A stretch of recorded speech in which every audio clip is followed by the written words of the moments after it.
This is a camera. It's mirrorless, it shoots 4K, and you can put pretty much any Sony lens on it. This is also a camera.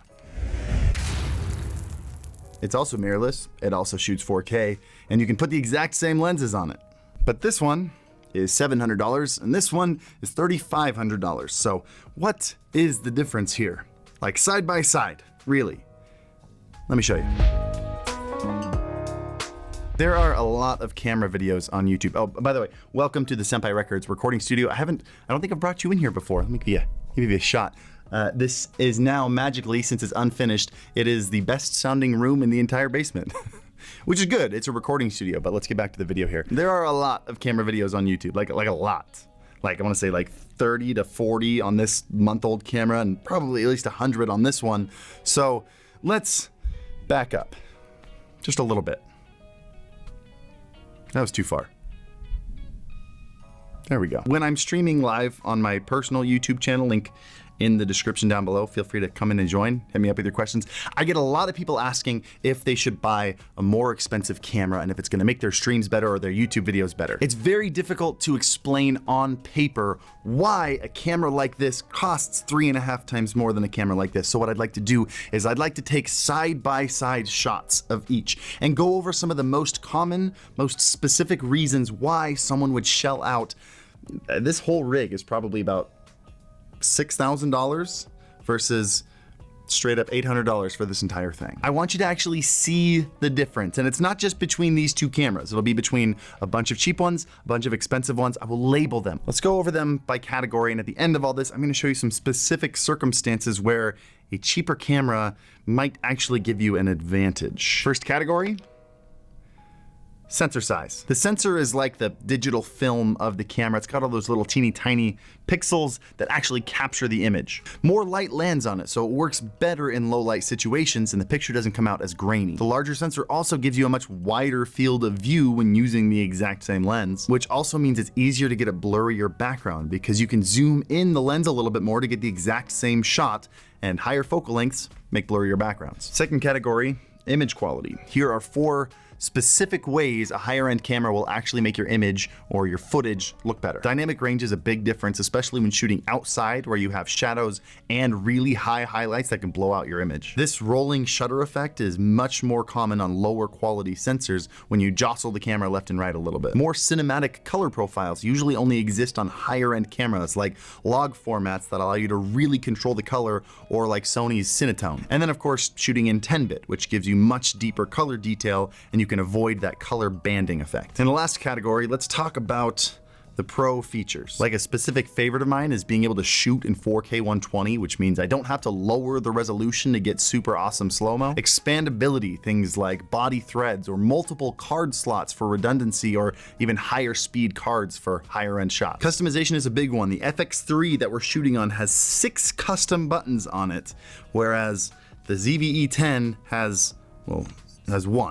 This little C1 button right there. And lastly, pro features on a consumer end camera usually have some compromises. For example, shooting in 4K on lower end cameras usually crops in the shot quite a bit. So there's not a chance you'll be able to use 4K and stabilization while vlogging on this thing. Can you hear this at all? We need to get that salt gun. But it hasn't even landed. What are you looking for? What'd you think of the side-by-side shots? Any of them stand out at how crazy of a difference there was between a high and a low-end camera? Or maybe none of them did. Maybe none of them were a big deal to you. I'd love to know. Leave a comment down below. But I did mention that I was gonna share with you some situations where this actually had an advantage. Let's jump into that. First of all, these are built for new users. So usually the controls have some really simplified features. For example, the blurry background feature on the ZV-E10 adjusts the settings that if I were to do it on, where is it? This guy, I have to understand the relationship between ISO, aperture, and shutter speed, and understand how I can change them all individually to get that background blur, versus on this, there is a single button that makes my crispy background blurry, and then if I hit it again, it makes my blurry background crisp again. There are a couple things like that on here. For example, switching from tracking your face to tracking a product that you're holding, things like that.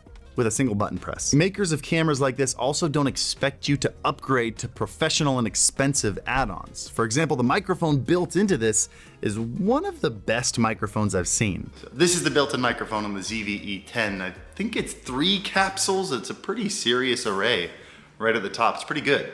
You're gonna get a little bit of echo from this room though.